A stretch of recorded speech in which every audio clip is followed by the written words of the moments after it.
Hello, welcome to Java tutorial. Java की इस learning series के अंदर आज की जो हमारी टॉपिक्स है जावा हैश सेट। तो आज हम लोग यहाँ पे जावा हैश सेट के बारे में सीखने वाले हैं कि हैश सेट क्या होती है और इसका क्या इंपॉर्टेंस है जावा लैंग्वेज के अंदर। आज हम लोग यहाँ पर हैश सेट के बारे में बात करने वाले हैं। तो एक्चुअल में हैश सेट क्या है, जैसे हमने यहाँ पे डेटा स्ट्रक्चर के बारे में पढ़ा था। एरे एरे हो गया, लिंक लिस्ट हो गया, लिंक लिस्ट हो गया। हमने यहाँ पर ये हैच मैप के बारे में पढ़ा इसके पिछले क्लास के अंदर। एक्चुअल में ये सारे के सारे हमारे डेटा स्ट्रक्चर्स हैं। इसी तरीके से हैश सेट भी होता है, एक डेटा स्ट्रक्चर होता है जिसकी मदद से हम लोग क्या करते हैं, यहाँ पर जावा की कोड के अंदर कई सारी वैल्यू को हम लोग एक साथ हैश सेट के अंदर रख सकते हैं। लेकिन इसका इंपॉर्टेंस क्या है, ये कलेक्शन ऑफ आइटम को स्टोर करता है हैश सेट के अंदर। लेकिन ये सारे जो आइटम होते हैं, जितने भी आइटम होते हैं, वो सारे के सारे यूनिक होते हैं। मतलब डुप्लीकेट वैल्यू जो होता है वो हैश सेट अलाउ नहीं करता है। यानी अगर आपको कभी भी जावा के कोड के अंदर ऐसे बहुत सारी वैल्यू आपको एक डेटा स्ट्रक्चर के अंदर स्टोर करना है जिसके अंदर सारे के सारे वैल्यू यूनिक हो, तो इस केस के अंदर हम लोग यहाँ पे हैश सेट को यूज करते हैं। तो हैश सेट बेसिकली आपकी जावा यूटिल पैकेज के अंदर पाई जाती है। ये हमारी एक क्लास है। तो हमको यहाँ पे अगर इसको यूज करना है हैश सेट को, तो हम लोग जावा यूटिल पैकेज को इंपोर्ट करेंगे और इसके अंदर आपको हैशसेट को इंपोर्ट करना पड़ेगा, तब आप यहाँ पे हैशसेट को यूज कर सकते हैं। जैसे हैश मैप हमने पढ़ा है, बिल्कुल बेसिकली उसी की तरह हैशसेट को भी डिजाइन किया जाता है, वैल्यू को स्टोर की जाती है। तो यहाँ पे हैशसेट के अंदर भी ऐसे कई सारे मेथड्स होते हैं जिनकी यूज से हम लोग हैशसेट को एक्सेस करते हैं। जैसे यहाँ पर दिया है, अगर आपको हैशसेट के अंदर डेटा को वैल्यू को स्टोर करना है, तो हम यहाँ पर एक मेथड यूज करते हैं, ऐड मेथड। इस मेथड मेथड की मदद से हम लोग हैश सेट के अंदर वैल्यू को स्टोर कराते हैं। ठीक है। अगर आप हैश सेट के अंदर वैल्यू को स्टोर करा लिए और उसमें आपको चेक करना है कि कोई भी वैल्यू, जैसे सपोज दैट आपने यहाँ पर 7 स्टोर किया है हैश सेट के अंदर, आप जानना चाहते हैं कि 7 जो है वो हैश सेट के अंदर है या नहीं है, तो यहाँ पे एक मेथड होता है कैंटेन मेथड। आप इस मेथड का यूज करके, कैंटेन्स मेथड का यूज करके ये चेक कर सकते हैं कि हैशसेट के अंदर जो 7 हमारा है डेटा, वो स्टोर है या नहीं है। अगर ये स्टोर होगा तो यहाँ पे आंसर जो आएगा वो ट्रू आएगा। अगर ये स्टोर नहीं होगा तो आंसर जो आएगा वो फॉल्स आएगा। मतलब अगर आपको 7 मिलेगा तो ट्रू आंसर आएगा। क्लियर।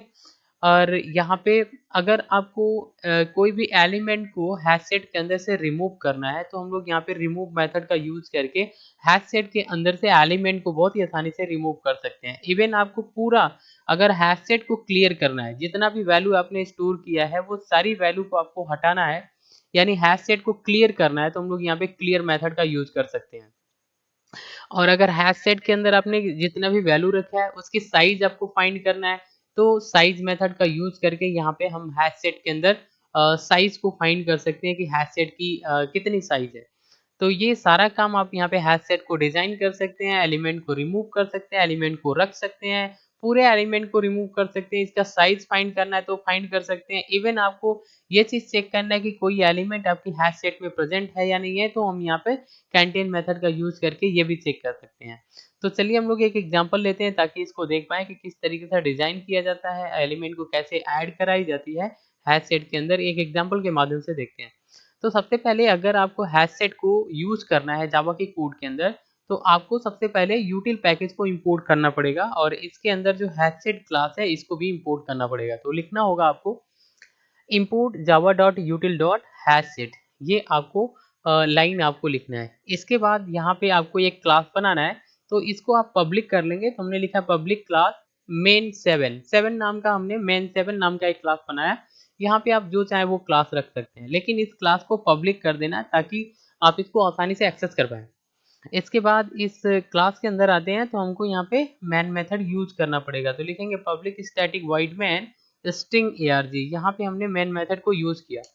मेन मेथड के अंदर हम आते हैं, तो अब हमको यहाँ पे हैश सेट को क्रिएट करना है। तो हम लिखेंगे यहाँ पे हैश सेट। अब यहाँ पे हम वैल्यू कैसा रखना चाहते हैं वो डाटा टाइप यहाँ पे डिफाइन करना है एंगुलर ब्रैकेट के अंदर। तो हमने लिखा स्ट्रिंग, तो यानी कि हैश सेट के अंदर हम यहाँ पे स्ट्रिंग वैल्यू को असाइन करेंगे। तो हमने स्ट्रिंग कर दिया। अब यहाँ पे ये हमारा हैश सेट का नाम है, तो हमने लैंग नाम का एक हैश सेट बनाया। लैंग नाम का एक हैश सेट हमने यहाँ पे डिजाइन किया है। इसके बाद आपको लिखना है न्यू कीवर्ड, फिर आपको हैश सेट, फिर स्ट्रिंग और यहाँ पे राउंड ब्रैकेट फिर सेमीकोलन। इस सिंटेक्स की मदद से लैंग को हम एक हैश सेट क्रिएट कर लेंगे, बना लेंगे। अब इसके अंदर वैल्यू स्टोर करना है, तो लिखेंगे लैंग डॉट एड। अब यहाँ पे डबल कोटेशन में जो वैल्यू देंगे ये हमारी हैश सेट के अंदर स्टोर हो जाएगी। तो हमने यहाँ पे दिया क्या, जावा। तो देखिए ये हैश सेट के अंदर पहला एलिमेंट हमारी जावा जो है वो स्टोर हो गई। फिर हमने यहाँ पे क्या ऐड कराया, सी प्लस प्लस, तो सी प्लस प्लस हमारा सेकेंड एलिमेंट हो जाएगा। फिर हमने HTML स्टोर कराया, तो HTML हमारा थर्ड एलिमेंट हो जाएगा। फिर हमने पाइथन को स्टोर कराया, तो यहाँ पे हमारा पाइथन जो है वो फोर्थ एलिमेंट हो जाएगा। तो इस तरीके से हमने क्या किया, ऐड मेथड की मदद से हमने हैश सेट के अंदर वैल्यू को ऐड करा लिया। अब हमको क्या करना है, यहाँ पे सी लैंग्वेज को भी हमने ऐड कराया, तो यहाँ पे सी लैंग्वेज भी आ जाएगा। ठीक है, तो ये हमारी लास्ट वैल्यूज हो गए। तो यहाँ पे हमने इतने वैल्यू को स्टोर कर लिया हैश सेट के अंदर। ठीक है, अब ये हमारा हैश सेट का नाम है और ये सारी इसकी वैल्यू है।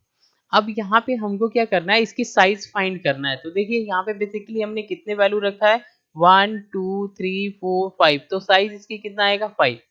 आपको साइज अगर पता करना है तो साइज मेथड का यूज कर सकते हैं आप। तो लिखेंगे system dot out dot println. अब आपको जो आपकी जो हैशेट है उसका नाम लैंग डॉट साइज मेथड आप इस तरीके से यूज करेंगे, तो यहाँ पे रिजल्ट जो मिलेगा आपको 5 मिलेगा, क्योंकि 5 एलिमेंट हमने हैश सेट के अंदर स्टोर किया है। अब आपको ये चीज जानना है कि सारे एलिमेंट हमारे हैश सेट के अंदर स्टोर हुए हैं नहीं, तो इसको प्रिंट करना है। तो आप लिखेंगे system dot out dot println.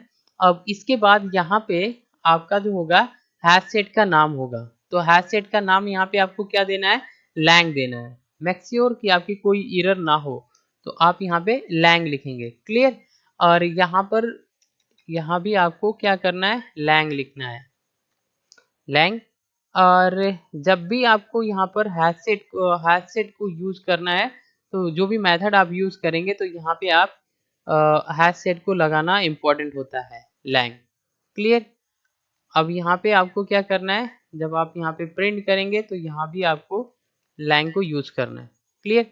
तो देखिए अभी हमने क्या किया, यहाँ पे हमको फाइंड करना है, ये पता लगाना है कि कितने एलिमेंट हमने हैश सेट के अंदर रख रखा है। तो लिखेंगे आप system dot out dot println, उसके बाद अपने हैश सेट का नाम। यहाँ पे जैसे आप लिखेंगे तो सारे एलिमेंट जो है वो डिस्प्ले हो जाएंगे, क्लियर। अब आपको ये चीज जानना है कि इस हैश सेट के अंदर ये जो जावा है ये स्टोर है या नहीं है, ये पता लगाना आपको। तो यहाँ पे कैंटीन मेथड का यूज कर सकते हैं। तो आप यहाँ पे लिखेंगे system dot out dot println lang, hash set का नाम लैंग डॉट कैंटीन मेथड को लगाएंगे, और डबल कोटेशन के अंदर राउंड ब्रैकेट के अंदर वो वैल्यू देना है जिसको आपको पता लगाना है कि हैश सेट के अंदर है या नहीं है। तो आप ऐसे लिखेंगे जावा डबल कोटेशन के अंदर। यहाँ पे जावा आपको हैश सेट के अंदर मिल जाएगा, तो यहाँ पे आंसर आएगा ट्रू। तो यहाँ पे आपको आंसर जो आएगा वो ट्रू आएगा। अब आपको ये सारे एलिमेंट को क्लियर करना है, तो क्लियर मेथड का यूज कर सकते हैं। तो कैसे लिखेंगे, आप हैश सेट का नाम डॉट क्लियर मेथड, यहाँ पे आपकी सारे एलिमेंट जो है वो क्लियर हो जाएगी। आपको जो हैश सेट है वो हैश सेट आपको खाली इम्पटी हैश सेट आपको मिल जाएगा। और फिर आप यहाँ पे प्रिंट करेंगे तो आपको इम्पटी हैश सेट आपको दिखाई दे देगा। तो बेसिकली यहाँ पे क्या होगा, सबसे पहले आंसर आपको आएगा 5, क्योंकि हमने यहाँ पे साइज को प्रिंट किया। इसके बाद सारे एलिमेंट हमारे से हो जाएंगे क्योंकि एलिमेंट को हमने प्रिंट कर लिया। फिर यहाँ पे आंसर आएगा आपके पास ट्रू, और फिर आपको एक खाली हैश सेट मिलेगा क्योंकि यहाँ पे हमने क्लियर कर दिया। तो इस तरीके से आप यहाँ पे हैश सेट को क्लियर कर सकते हैं, और यहाँ पे हैश सेट डिजाइन भी कर सकते हैं, इसके अंदर वैल्यू रख सकते हैं, हैश सेट को क्लियर कर सकते हैं, इसकी साइज पता कर सकते हैं। ये भी हम यहाँ पे पता कर सकते हैं कि इसमें कोई एलिमेंट है या नहीं है। इन सारे चीज़ों को आप बहुत ही आसानी से इन मेथड की मदद से देख सकते हैं और यहाँ पे हैश सेट डिजाइन भी कर सकते हैं। तो चलिए हम यहाँ पे इस कोड को रन करा के दिखाते हैं। तो सबसे पहले आपको नोटपैड ओपन करना है, नोटपैड ओपन करना है। इस नोटपैड के अंदर आपको अपने कोड को इस तरीके से लिख लेना है, ठीक है। आपको अपने कोड को इस तरीके से लिख लेना है।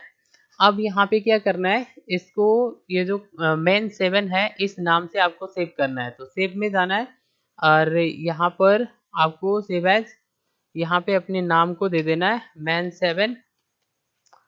man7 डॉट जावा, और यहाँ से आपको ऑल फाइल सेलेक्ट कर लेनी है और यहाँ पे एक लोकेशन चूज कर लेंगे, फिर आप सेव कर लेंगे इसको।